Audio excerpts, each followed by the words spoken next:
São Paulo, o motor do desenvolvimento brasileiro. Rio de Janeiro, o cartão postal do país.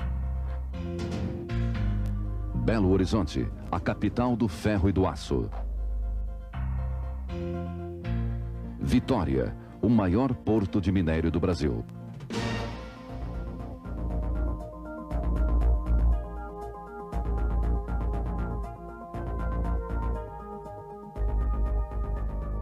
Estas são as capitais do Sudeste, a região mais importante do Brasil. 11% do território e quase a metade da população brasileira. 65% dos operários e 80% da produção da riqueza do país. Sinônimo de progresso e desenvolvimento, aqui brotaram o ouro, o ferro, o café e o petróleo. E o homem do Sudeste transformou tudo isto em arte, indústria e estilo de vida. 4 estados integram a região Sudeste: Minas Gerais, Espírito Santo, Rio de Janeiro e São Paulo. No processo acelerado de desenvolvimento, a floresta tropical que cobria todo o litoral do Sudeste foi quase totalmente devastada. Hoje restam poucas áreas de Mata Atlântica. Da planície costeira para o interior, encontram-se a Serra do Mar e a Serra da Mantiqueira. Uma região recortada por vales e rios e que cria uma paisagem única. A beleza do mar e da montanha, tão próximos.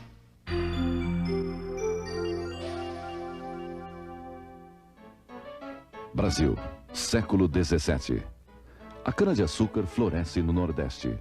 Mas já na virada do século, não consegue competir com a superprodução das Antilhas e entra em decadência. No Sudeste, o fracasso da produção de açúcar na capitania de São Vicente estimula a colonização rumo ao interior. São as entradas e bandeiras à procura das minas de ouro. Enquanto isso, nas terras de Minas Gerais, os bandeirantes descobrem outra riqueza, mais fácil e valiosa: as pepitas de ouro, em pequenos riachos, a céu aberto. Brasil, século XVIII. A descoberta do ouro nas terras de Vila Rica, hoje Ouro Preto, e nas cidades de Mariana e Sabará, muda o país. O ciclo da mineração traz os portugueses atraídos pelo ouro, e junto com eles chegam também milhares de negros trazidos para o trabalho escravo nas minas. Resultado, a população brasileira cresceu 11 vezes no século XVIII.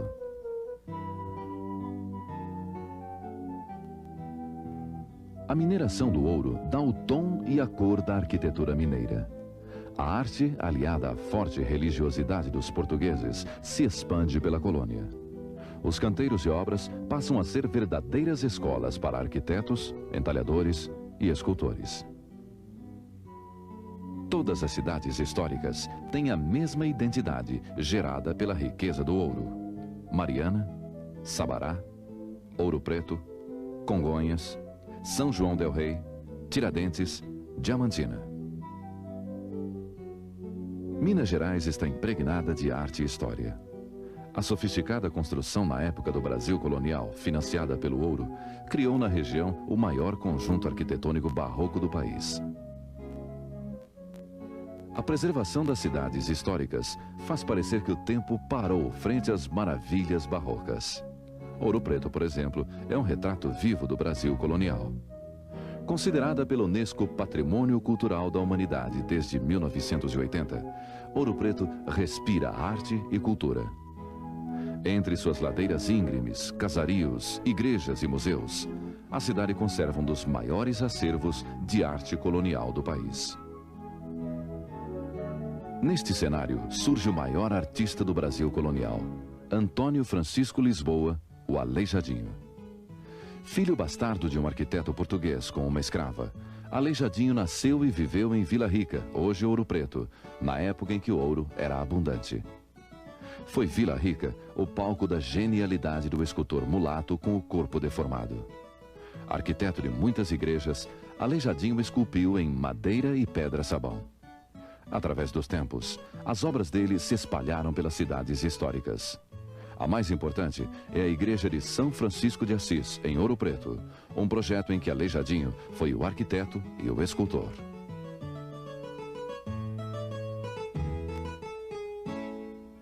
A obra de Aleijadinho é um exemplo de como o ouro financiou a arte no Brasil colonial. Mas a exploração das jazidas era rigorosamente controlada por Portugal. De cada 5 barras de ouro fundidas, uma ia para Lisboa na forma de imposto. O fracasso da cana-de-açúcar e a riqueza do ouro deslocaram em 1763 a capital de Salvador para o Rio de Janeiro. Todo o ouro para Portugal viajava através do Porto do Rio, que ficava bem mais próximo do centro minerador. Primeira cidade de Minas Gerais, Mariana conserva as marcas da riqueza do ouro. Já a histórica cidade de Congonhas abriga os famosos 12 profetas de Aleijadinho. Estas duas cidades, Mariana e Congonhas, juntamente com Belo Horizonte e Santa Bárbara, são as cidades que formam hoje o quadrilátero ferrífero de Minas Gerais, na área central do estado.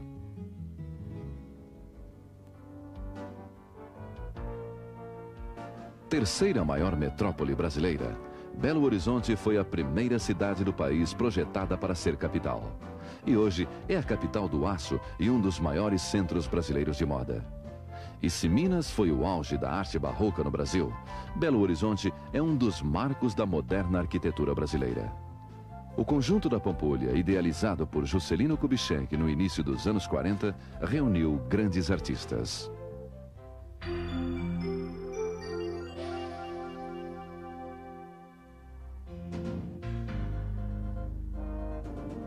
O Brasil é o maior produtor de minério de ferro do mundo.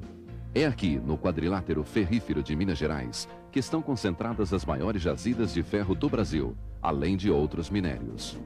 Todo o ferro é utilizado na indústria siderúrgica para a fabricação do aço e também é exportado, principalmente para o Japão. Através da Estrada de Ferro Vitória-Minas, viaja o ferro das jazidas de Minas Gerais para os portos de exportação do Espírito Santo. Os trens percorrem uma extensão de 550 quilômetros. Com a criação da Companhia Vale do Rio Doce, em 1942, o ferro de Minas passou a sair pelo Espírito Santo. Primeiro pelo Porto de Vitória. Hoje, o Porto de Tubarão é o maior terminal exportador de minério de ferro do mundo.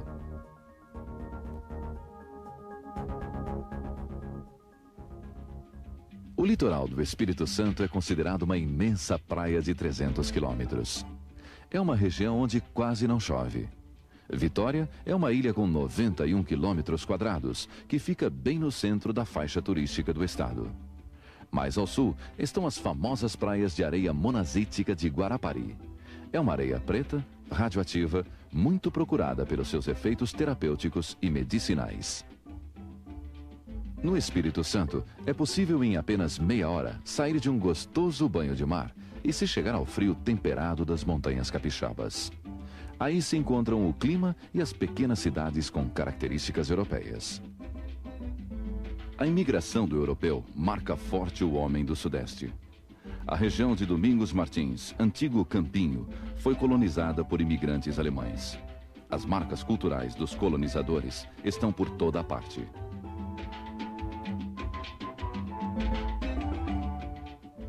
Já Santa Teresa, incrustada nas montanhas capixabas, foi colonizada pelos italianos.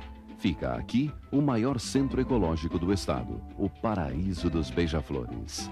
Criação do naturalista Augusto Husky, o Museu Melo Leitão tem várias reservas biológicas, onde vivem mais de 3.000 espécies de colibris, todas já estudadas e catalogadas. É a maior coleção viva do mundo.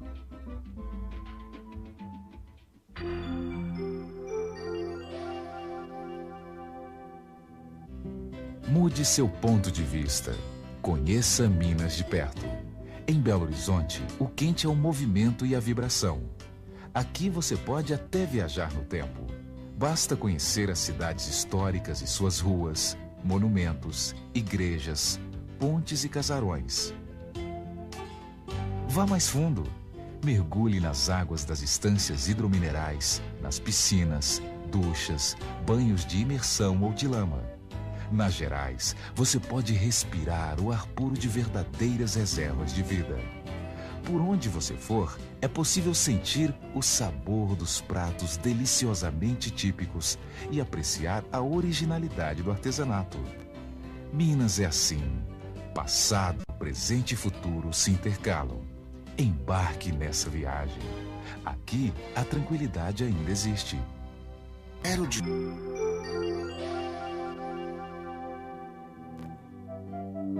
Brasil, século XVIII, últimas décadas.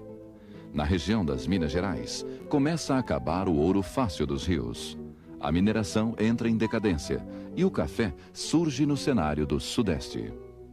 Na região do Rio de Janeiro, sul de Minas e avançando pelo Vale do Paraíba em direção a São Paulo, começa a florescer uma planta pequena, carregada de grãos, que vai se tornar a maior riqueza do país, o pé de café.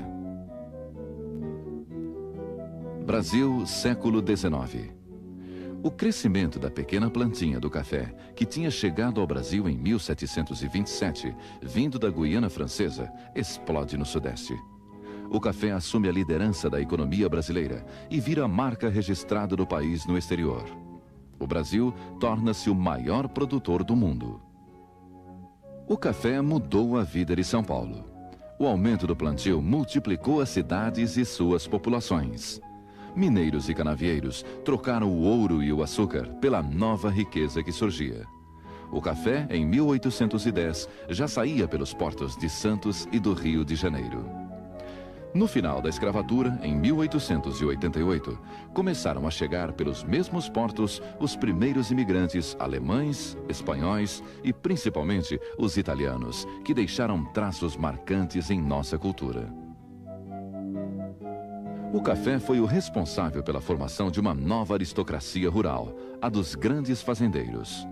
O antigo senhor de engenho teve que repartir seus poderes com os chamados barões do café, cujos palacetes ocuparam a Avenida Paulista. Hoje, a centenária Avenida Paulista, construída de concreto, ferro e vidro, com o dinheiro dos bancos e das indústrias, mal se recorda dos antigos moradores. Em apenas 2 de seus prédios, o da Federação das Indústrias de São Paulo e da Federação do Comércio do Estado, concentram-se cerca de 40% do produto interno bruto do país. O MASP, Museu de Arte de São Paulo, com um acervo avaliado em 20 milhões de dólares, divide o metro quadrado mais caro do país. Dos tempos do café, o espigão da Paulista guarda apenas alguns casarões e a marca do centro do poder.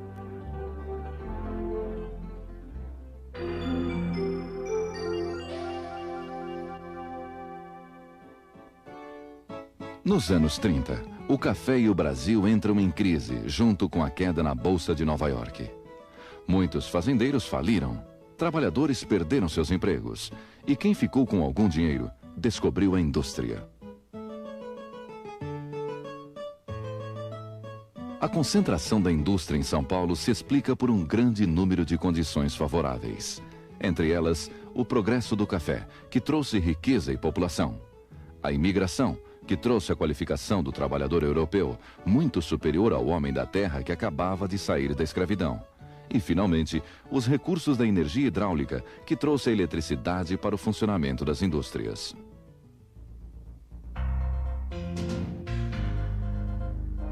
Na década de 50, as fábricas crescem e se espalham apoiadas na antiga rede de transporte do café. A construção de hidrelétricas permitiu um novo surto de expansão, com destaque para a indústria metalúrgica e automobilística. Os primeiros automóveis chegavam em partes da Europa e Estados Unidos, e aqui eram montados. A partir dos anos 70, as filiais brasileiras de montadoras começaram a desenhar ou adaptar os novos modelos às condições de clima e da precariedade das rodovias brasileiras. O crescimento das montadoras impôs uma especialização e uma competência técnica em todas as áreas de produção.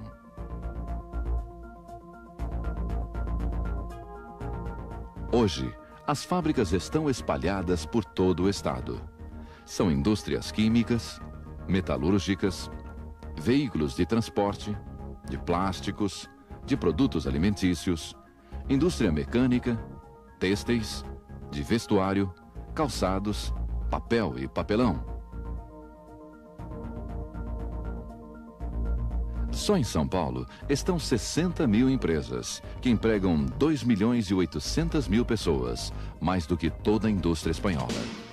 O Parque Industrial do Estado produz 80 bilhões de dólares por ano, valor que ultrapassa toda a renda nacional da Argentina.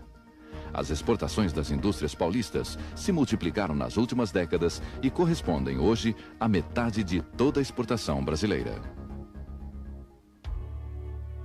E foi em São Paulo que germinou forte o conceito moderno da agroindústria. Aqui, o setor agrícola se diversificou. O café abriu espaço para a laranja, a soja e a cana, que a indústria transforma em suco, em óleo e em álcool. Tudo isso, no final, se transforma em dólares, que pesam forte na balança comercial.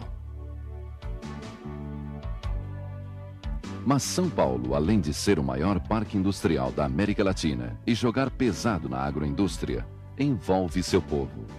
O litoral vai de Ubatuba a Cananéia, com praias belíssimas, sempre emolduradas pelo verde da Mata Atlântica. São Paulo foi fundada em 1554, no pátio do colégio, onde fica hoje o centro velho da cidade. Ao lado está a Praça da Sé, a Rua Direita e o Viaduto do Chá. E aí, bem no centro, está a Liberdade, o bairro mais oriental do Brasil. Se São Paulo tem os olhos puxados, o sotaque também é nordestino. Com a migração interna chegaram milhões de trabalhadores do Nordeste que ajudam a construir a riqueza do Estado. São Paulo cresceu e se descentralizou. Ganhou grandes corredores viários que cruzam a cidade para todos os lados em todas as regiões. E São Paulo cresceu também na área de diversão e lazer. São inúmeros os parques, os shoppings, os cinemas, os teatros e as casas noturnas à disposição de todos. Mas é na área gastronômica que São Paulo é inigualável. E não é demais se afirmar que São Paulo é um dos lugares onde melhor se come no mundo. E o crescimento de São Paulo é constante. A previsão da ONU para o ano 2025 é a de que São Paulo tenha uma população entre 20 e 30 milhões de habitantes e se torne a segunda maior cidade do mundo.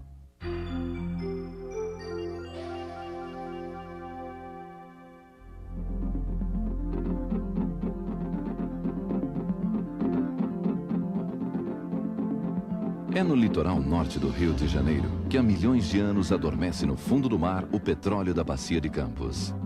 Descoberto em 1973, no ano seguinte o petróleo já era explorado. A plataforma continental da Bacia de Campos ocupa uma área de 100 mil quilômetros quadrados, onde estão 22 poços de exploração de óleo e gás. É a bacia brasileira que possui a maior reserva de petróleo. Daqui são extraídos mais de 60% do petróleo nacional.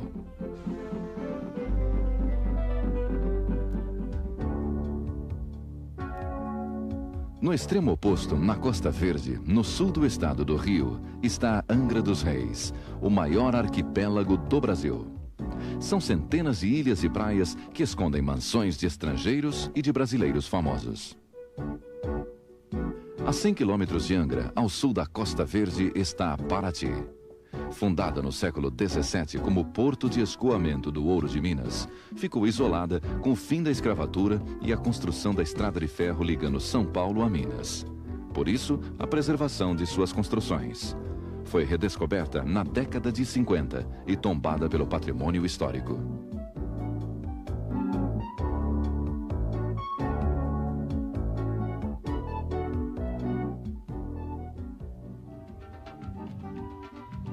Mas é aqui o grande cartão postal do Brasil. Rio de Janeiro. Cercada pela beleza natural, em qualquer ângulo se vê uma paisagem singular. O Pão de Açúcar, símbolo do Rio, fica logo na entrada da Baía da Guanabara.